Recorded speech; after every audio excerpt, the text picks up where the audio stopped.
ایک مستحب کام کے لیے دوسرے مستحب کو چھوڑنے سے کوئی فائدہ نہیں، اور خدا نخواستہ اگر وہ ضروری ہو، جیسا کہ کچھ مفسرین نے کہا کہ یا ایھا الذین آمنوا کتب علیکم الصیام، اور دوسری جگہ کتبہ کا لفظ فرض کے معنی میں آتا ہے، اور اللہ کے نبی نے ان اللہ کتب الاحسان میں کتبہ کا لفظ استعمال کیا ہے۔ اس کا مطلب یہ ہے کہ جانوروں کو راحت پہنچانا یہ فرض اور واجب ہے، مستحب نہیں ہے۔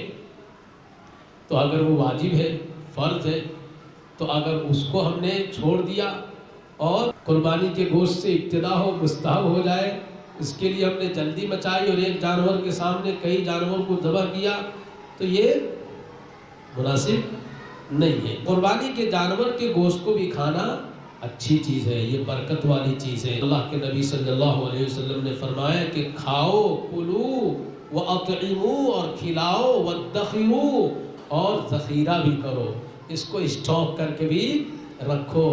اور بہت سے اکابر سے یہ بھی معلوم ہوا کہ جب گنجائش تھی تو سال بھر کے لیے رکھ لیا، اگر سال بھر کے لیے بھی گنجائش ہے تو اس کو رکھ سکتے ہیں، تھوڑا تھوڑا کھا سکتے ہیں، سکھا کے رکھ دیا، اس کو کوٹ کے رکھ دیا، اور پھر دوسرے سالن میں تھوڑا سا اس میں سے ملا دیا۔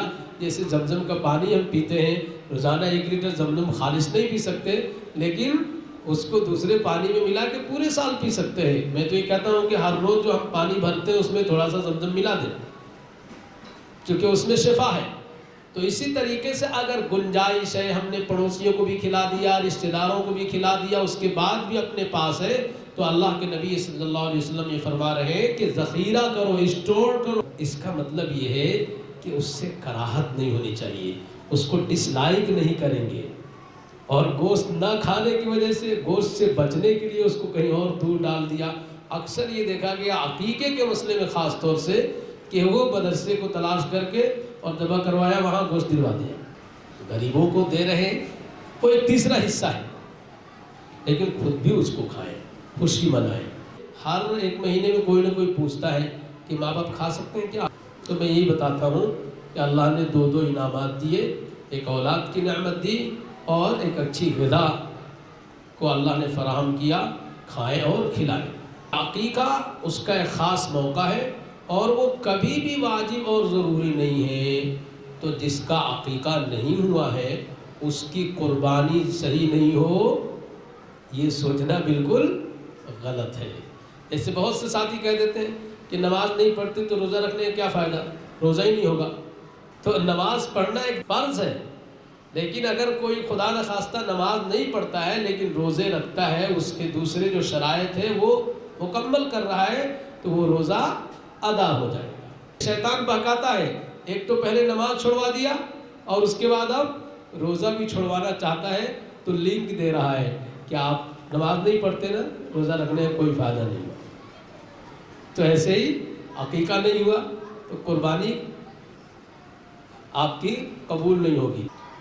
جن لوگوں کا عقیقہ نہیں ہوا ہے، عقیقہ کا قربانی سے کچھ لینا دینا نہیں ہے، ان کے اوپر قربانی واجب ہے۔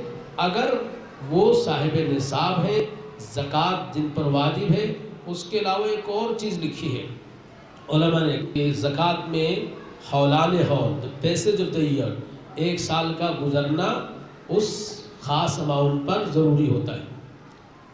اسی طریقے سے زکوٰۃ میں یہ ہوتا ہے کہ وہ خاص اماؤنٹ ہے تو زکوٰۃ ضروری ہے۔ قربانی میں سال گزرنا ضروری نہیں ہوتا ہے۔ یہ جو 3 دن ہے، کسی بھی دن آپ کے پاس اگر اتنا مال آ گیا جو زکوٰۃ کا نصاب بنتا ہے، تو اب آپ کے اوپر قربانی ضروری ہے۔ اسی طریقے سے دوسری بات یہ لکھی ہے قربانی کے تعلق سے کہ اگرچہ آپ کے پاس زکوٰۃ کے برابر اماؤنٹ نہیں ہے، کیش نہیں ہے، لیکن آپ بہت لگزریس لائف گزارتے ہیں، آپ کے پاس دوسری بہت ساری چیزیں ایکسٹرا بہت قیمتی رکھی ہیں، تو آپ کو قربانی کرنی چاہیے۔